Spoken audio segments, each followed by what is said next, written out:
before we go forward, we need to go back. We need to go back to last year. And we need to go back to August of last year. Amanda Stenberg blames fans for the Acolyte's cancellation. This next paragraph is something to behold, by the way. There will be no rage twerking video this time. Amanda Stenberg finally reacts to the cancellation of her Star Wars series, The Acolyte, in a 10-minute video posted to her Instagram story.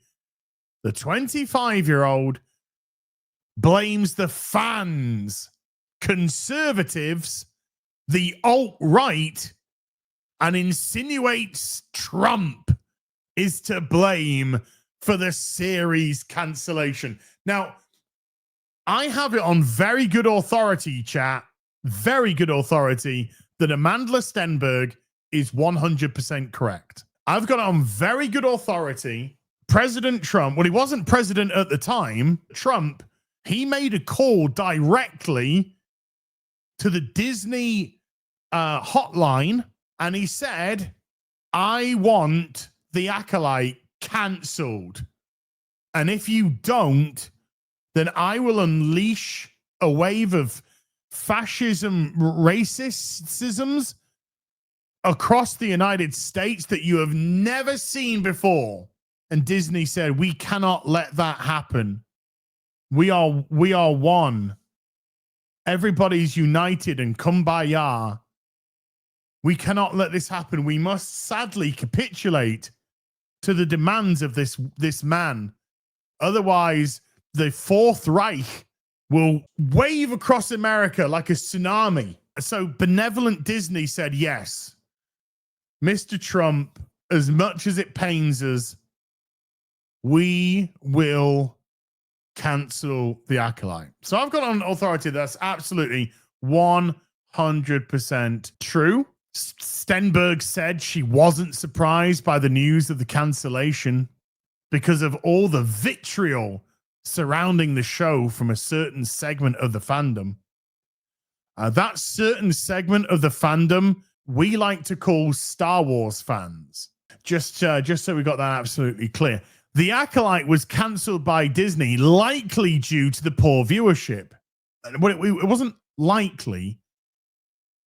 The viewership was the lowest of any live-action Star Wars show. And as we saw, the budget was $230 million. The official Nielsen viewership ratings, which are attached to Disney Plus accounts, revealed The Acolyte to be the least watched Star Wars show on Disney Plus. Many episodes didn't even register on the Nielsen charts. And the season finale is also the least watched season finale for a Star Wars show on Disney. Because it was dog shit. We watched it. We did our videos on it. It was absolutely fucking terrible. So it was nonsensical fucking trash. And when your characters have to act as retards, then everything's retarded. Anyway, that was back in August of 2024, where Amanda Stupid Tart Stenberg, with her inflated ego, she's a shit actress with no range, and her twerking stupid discourse video was, can I find that? This came out, I believe, during the show or just as the show was starting, like a couple of episodes in, she decides to drop this.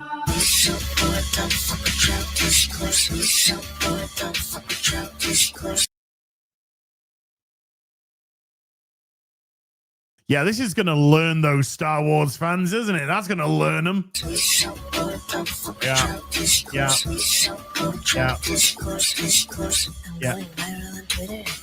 Sorry, say again. Sorry. Can you speak up? I am viral on Twitter again. I am viral on Twitter again.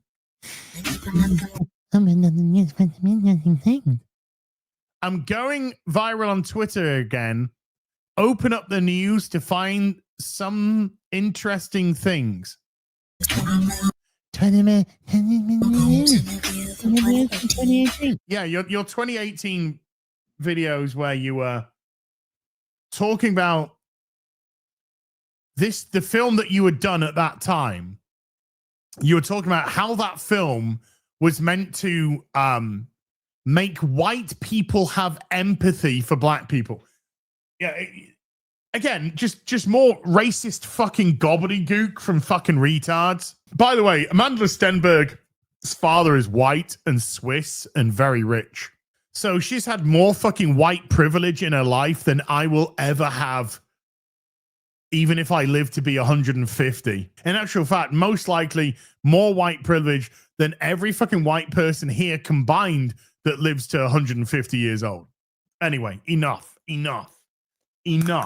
Let's get to Leslye. Let's get to Leslye. Leslye, my favorite Star Wars is all of Star Wars Headland. November 21st, 2025. It's Groundhog Day, folks. Leslye Headland blames the Acolyte cancellation on fans, YouTubers, fascists, and racists. Well, she doesn't have to big me up, but I appreciate it anyway. I'm also homophobic and bigoted, but we could just run with those. We could just run with those two. Joining Amanda Stenberg, Leslye Headland has broken her silence on the Acolyte's cancellation, and her comments paint a familiar picture. Criticism wasn't the problem.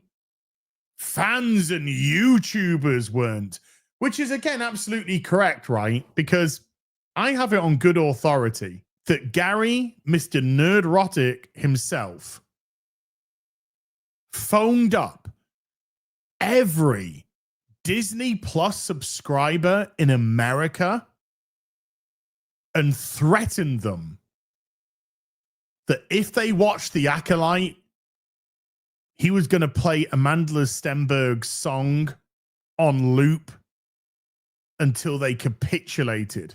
Every household in the United States that had Disney Plus phoned them up, Nerdrotic phoned them up and threatened them. Don't you fucking dare be watching that Acolyte show on Disney Plus, or else I have done multiple stints in the clanger. So I think Leslye Headland's onto something here. In a new interview with The Wrap, a bastion of journalism, Headland reframes the entire conversation around the fandom, online creators, and what she believes is a growing industry disconnect.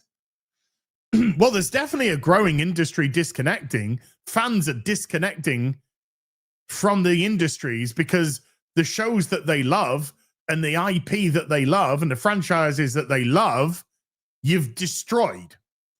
They don't resemble anything to do with those franchises anymore. Hence why we get Predator Girl Brand and it dies at the cinema, set to lose $50+ million because Predator was never designed to be a girl brand. Just like Star Wars was never designed to be a girl brand. It was meant to be something for everyone. But you came along with your political agendas and your identity politics, and you've annihilated it to the degree that nobody gives a shit anymore. Nobody cares about Star Wars. Nobody cares about IP. Nobody cares about brand. Because Corpo came in and Corpo tried to do what Corpo does. Annihilates fandom. Corporation is the antithesis of fandom. Headland says the Acolyte was always a risk. Headland makes excuses that the Acolyte entered a part of the timeline with no classic Star Wars hooks. Leslye, Star Wars doesn't have to be a reference of Star Wars. Star Wars can be as strong or as weak as the writer makes it to be. And when we've had things like KOTOR, which is set 1,000 years before the current timeline of Star Wars. 1,000 years. And how beloved is KOTOR? So it's about the writing and the strength of the writing and the strength of the characters that you put in. And your characters were dog shit and your writing was dog shit. And from a woman who is a self-professed Sith, we once again get the perspective of an evil bitch trying to be somehow portrayed as the hero doing evil bitch shit. She was horrible, unlikable, non-relatable. And that's why people can't gravitate towards your garbage. Had nothing to do with her sexuality, had nothing to do with her skin color. It had everything to do with the content of her character. And that's what grates them all, because they know that the vast majority of people that watch this stuff do look at the content of a character and use that barometer as to whether or not they like the character. And when that character's rejected because they are rotten to the fucking core, you blame race, you blame color, you blame gender, you blame an ethnicity, you blame sexuality because you're a fucking coward. Because if you blame yourself, then you might not get work again. And that's the last thing, because it's all about looking after fucking number one, just like you hired your fucking dog shit wife and your dog shit other gay fucking friends to be in a show that can't fucking act because you just wanted to give them a fucking paycheck. Anywho, she argues that the show operated without stormtroopers, rebels, empire imagery, or anything from the original trilogy. Instead, she says she built the series around the High Republic books and prequel era lightsaber aesthetic. This is a plethora of poor excuses for bad writing. It's as if your imagination couldn't create anything to take certain imageries, to take certain demographics or representations of certain demographics. You couldn't do it. You had no imagination to do that. I see a lot of other writers have, whether or not people have enjoyed it or not enjoyed it. We had the Separatists, of course, in the prequels. They had to be created. The Separatists and the Separatist army were created. And there's been, I think, some good media that have surrounded the Separatists. So why couldn't you do something? Because you don't have the capacity to. Because you don't know shit about shit. You're not the right person to be writing Star Wars. You should be nowhere fucking near it. Never mind the fact that you're the former personal assistant to Harvey Weinstein and God knows what you fucking facilitated for him. You weren't in any capacity right for this job. And that is the history of Disney Star Wars. And as Gary would say, they don't bring on directors and showrunners, they cast them. They cast them because they have certain traits. Leslye Headland, she deals with the demographic of square-faced, fucking ugly as fuck lesbian women. Boom, nailed it. Tick. Charmaine Obey-Chinoy. She's going to direct the new Rey movie. What's her Star Wars history? None. What is her history? She makes activist documentaries about Muslim women. How the fuck is that got to do with Star Wars? What the fuck is that going to enable to do with the universe of Star? Nothing. She was cast. Her talent is, quote, making men feel uncomfortable. Wow. Well, considering Star Wars is meant to be a fucking boys brand, I know you're trying to co-opt it to a girls brand, but the girls aren't turning up because it's not fucking meant for them. Never was. Wasn't designed. Wasn't triggered to. Hey, our main demographic, I want to make you feel uncomfortable. Oh, you sound like a... Have you ever shoved anything in your own ass? Of course. Duh. Thank you for telling me that I don't need to watch your movie. It was the racists that did it. It was the homophobes that did it. sexist that killed our film. These are some of the most reprehensible pieces of shit on planet Earth. They're stupid. According to her, the risk was intentional. She insists she has no regrets and says the only reason the show struggled is because it tried something different. What did it try? To be fucking retarded? It tried to make no sense. It tried to have no likable characters.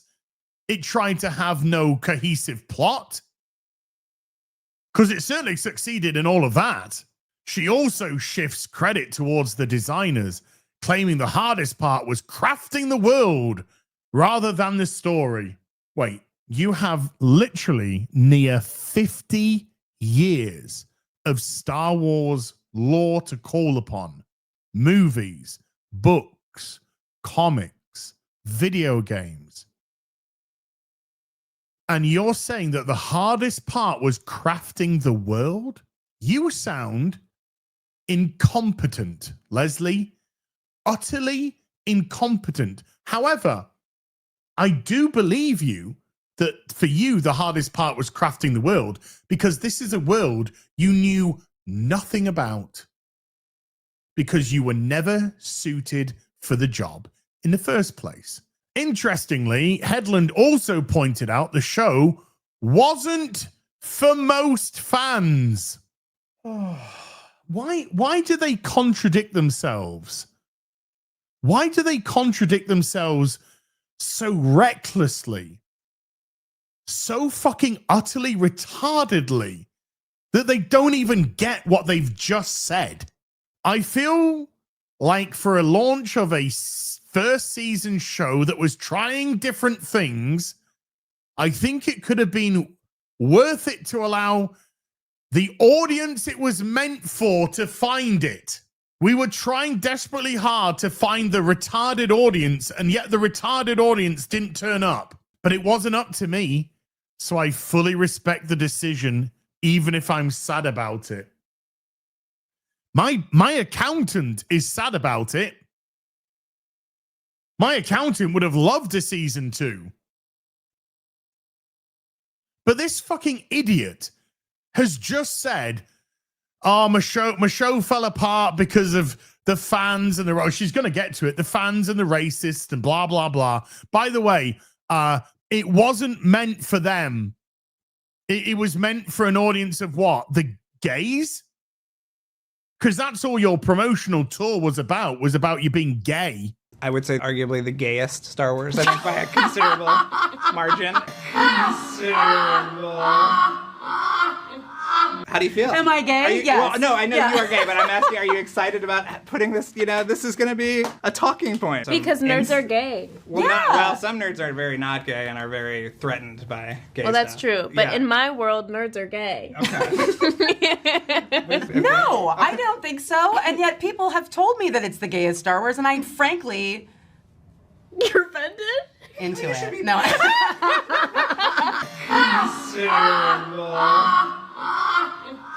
Everyone knows that R2-D2's a lesbian. So exactly who was the audience that you're waiting for? Yeah? Brain dead fucking queer people? She frames the backlash as a YouTuber-driven economy. Headland's most pointed comments target the fan commentary space. She says she already knew the YouTubers and channels covering the show, since she followed many of them long before Lucasfilm hired her. I doubt it. I call massive bullshit on this. She claims some creators are honest, while some are, quote, snake oil salesmen and fascists and racists. Oh my God. Look, anybody that calls somebody a fascist, like a fan, a fascist, you're automatically showing how much of a fucking absolute retard you are. Everyone I disagree with is Hitler. A retard's fucking world of politics. Everyone I disagree with is a fascist. Everyone I disagree with is a racist. Everyone I disagree with is a homophobe. She's talking about you. Maybe. Maybe. Her argument isn't that the show failed creatively, but it did though, didn't it? But it did fail creatively because nobody fucking watched it.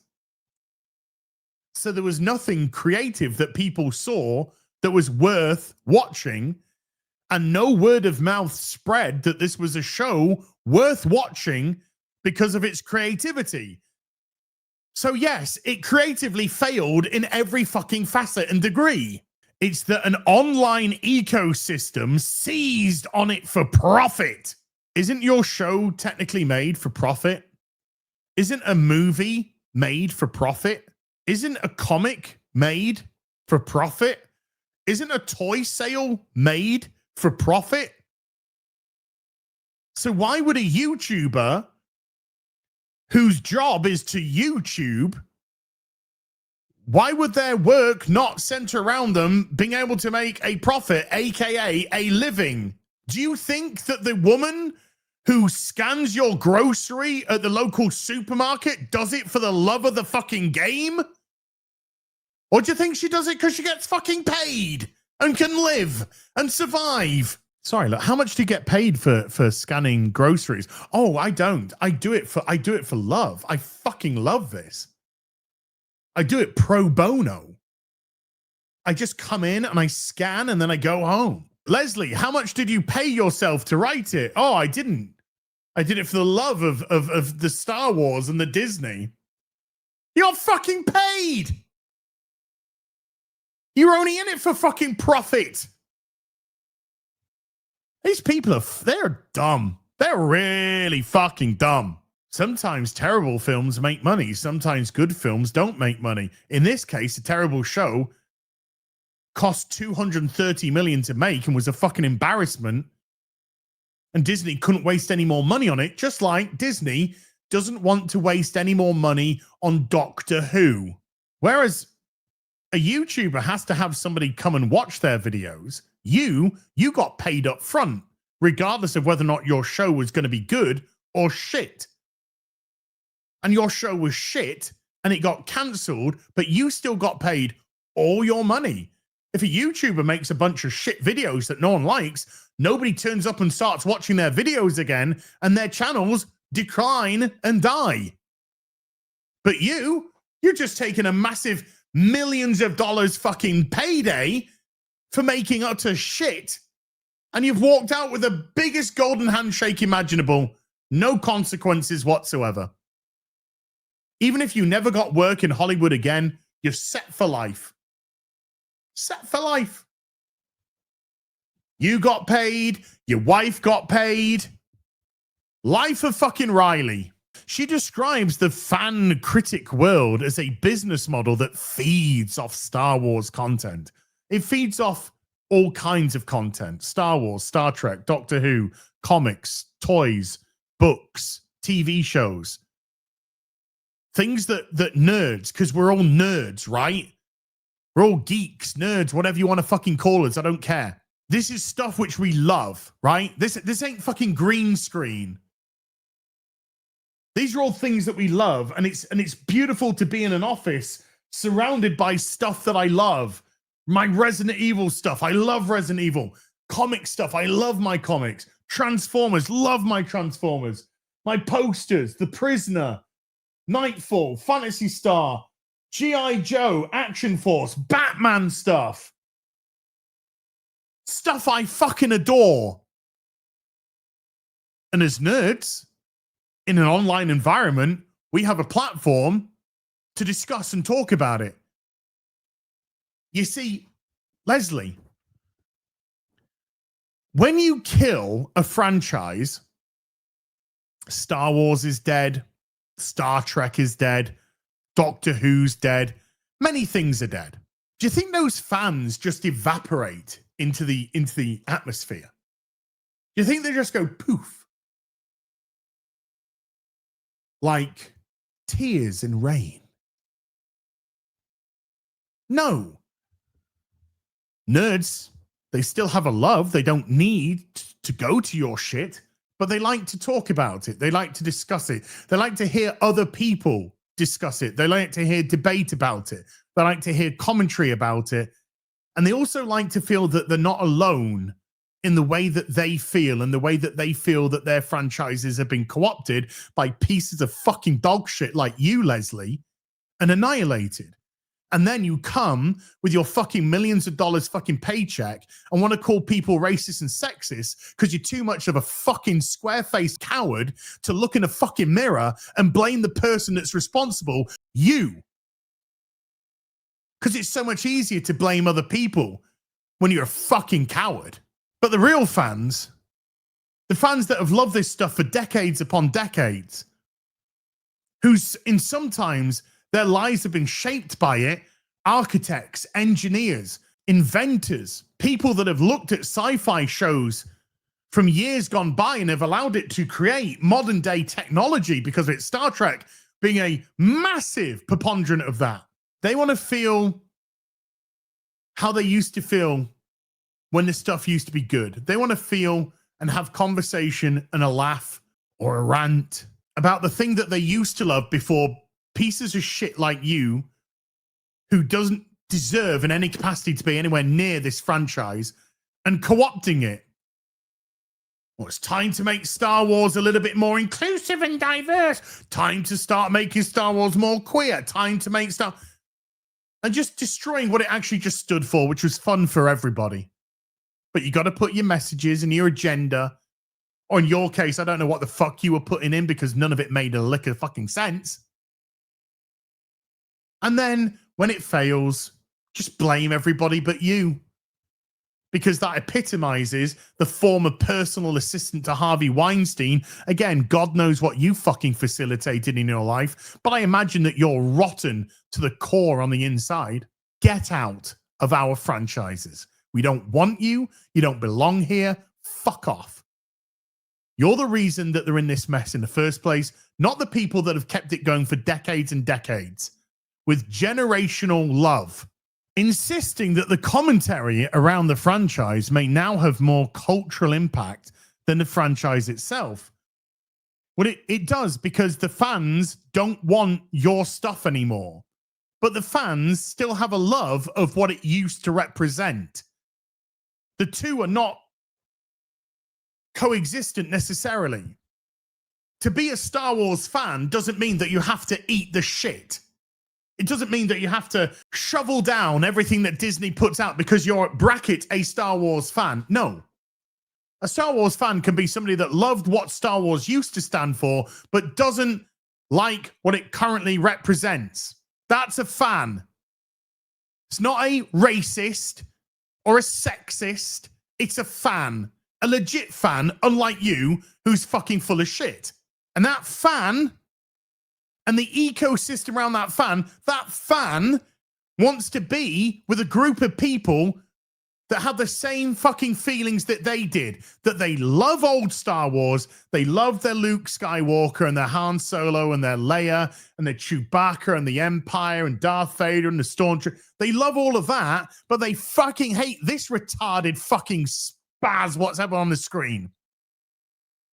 So yes, that content, whoever creates that content, Ryan, big Star Wars fan, exceedingly knowledgeable about Star Wars. Star Wars Theory, the biggest, I believe, Star Wars channel out there, they're going to gravitate towards them as opposed to the fucking Disney shit. It's not fucking rocket science. It's very easy and logical to follow. That Reaver lightsaber that went up on Hasbro, went up on HasLabs. The Reaver lightsaber didn't get funded.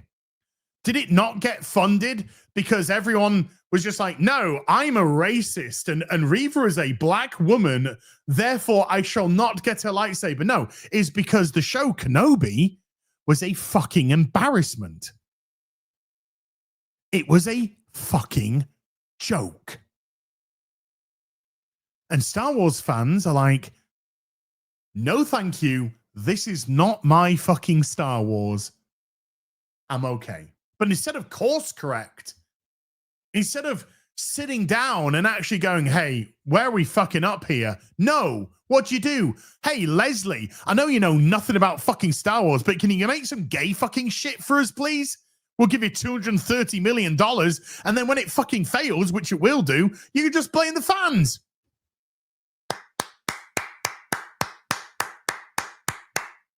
Headland suggests the negativity wasn't personal, but financial, implying that creators were incentivized to attack the show because the views were there. No, that's called a cope. That's called a cope. Do you know why there was most likely a lot of YouTube videos? I mean, I did them. I did every fucking week. I did a review. Did I want to watch it? No. Was I financially incentivized to do so? Yes. But was it pure financial incentivization? No. It's because we knew it was going to be dog shit. We knew that this was so fucking bad that real fans of Star Wars could get them some cathartic release from us ripping this piece of shit apart. And we authentically ripped it apart, not take a good show and try to co-opt it into being this is a terrible show. Because the only credit that we have is authenticity. So people who come and watch our stuff, they know if we're being authentic and they'll know if we're being fucking full of shit. But everybody knew exactly what a fucking disaster this was going to be. And when we saw the first episode, if it was great, do you know what those channels would have said, including mine? Do you know what? This is actually really good stuff. Because that would have been our currency. Our currency is authenticity. But let's just be realistic. Nobody thought that this show was going to be fucking good. And surprise, surprise, it was dog shit.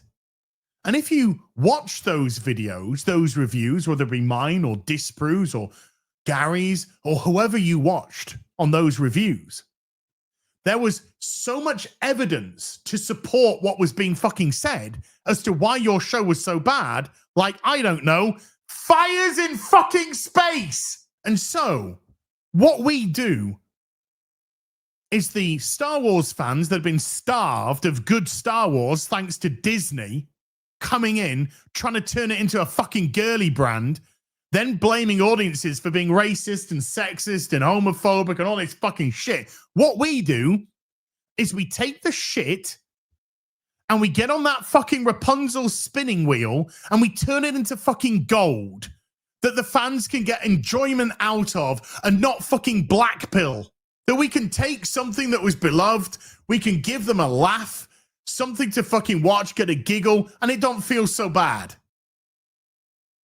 As we wait for either a turnaround at the company, which was never going to come with Disney Star Wars, or until the next fucking piece of shit comes along and we'll do exactly the same. Because this type of content that you put out, Leslye, fucking this shite, the Acolyte and all this crap, do you know what? The only thing that it deserves to be is mocked into oblivion.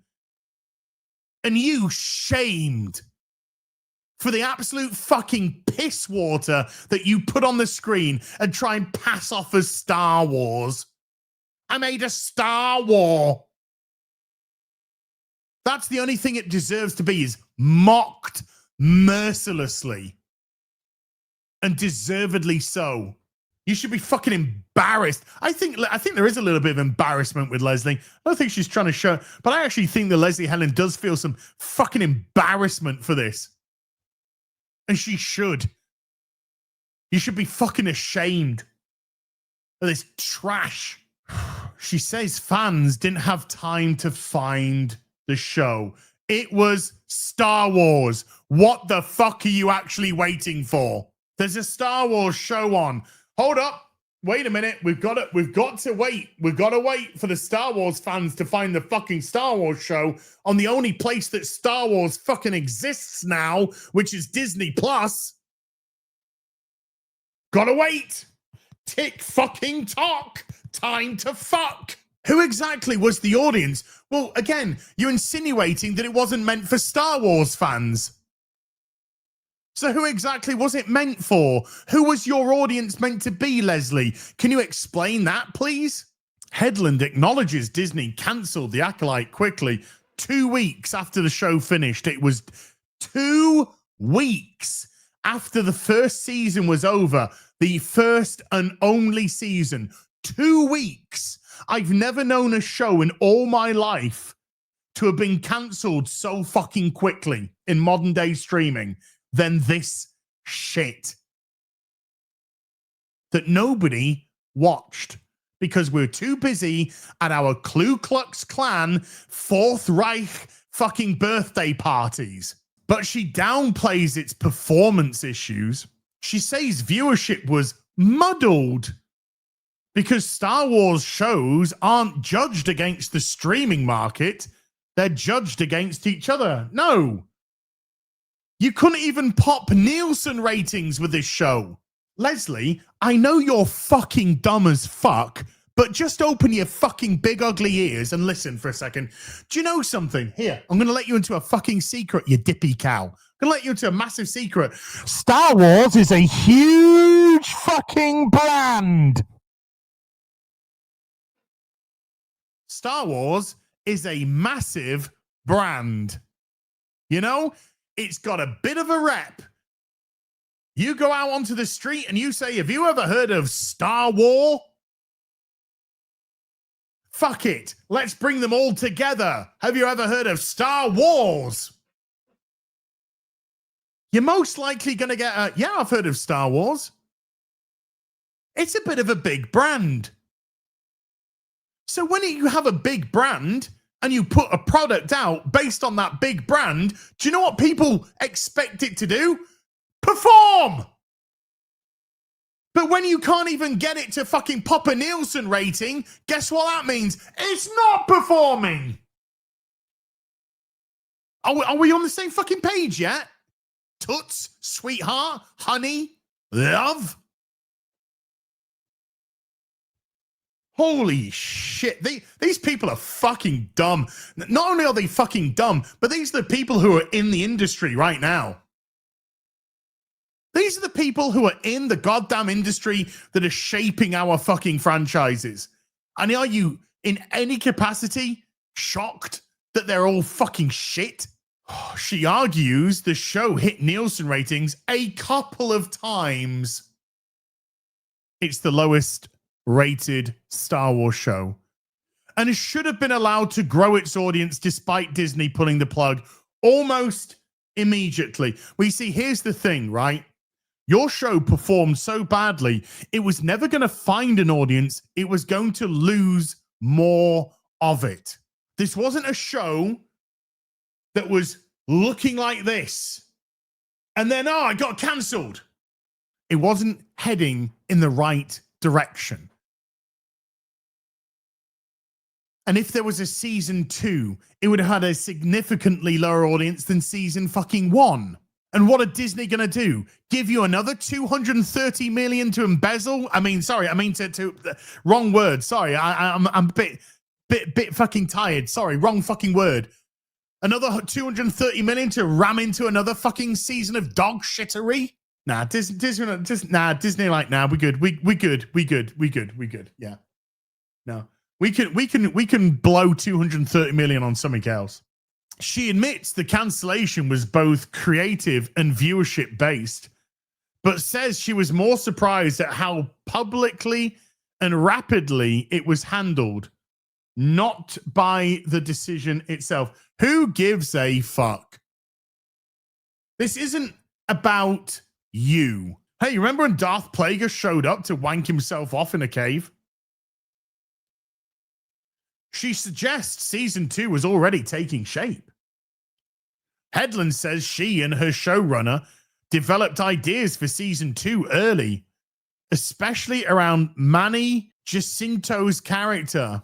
I can't even remember who that was. Was that fucking Darth Smiley Face? Lee Jong-ja was always meant to be the emotional core of season 1. And season 2 was positioned to explore new dynamics. Shipping. Only a few story points were locked in, as she says, quote, there were only a couple of signposts that we knew we wanted to hit.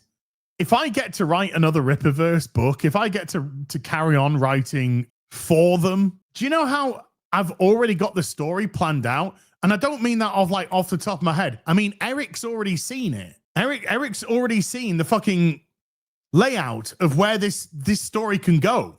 The beats. It's already done. And it's already been played with. I literally have fucking pages of stuff for the Ingrid Valdez thing. This woman, I've got a couple of signposts that I want to hit. Is it gay and gay shit? Anyway.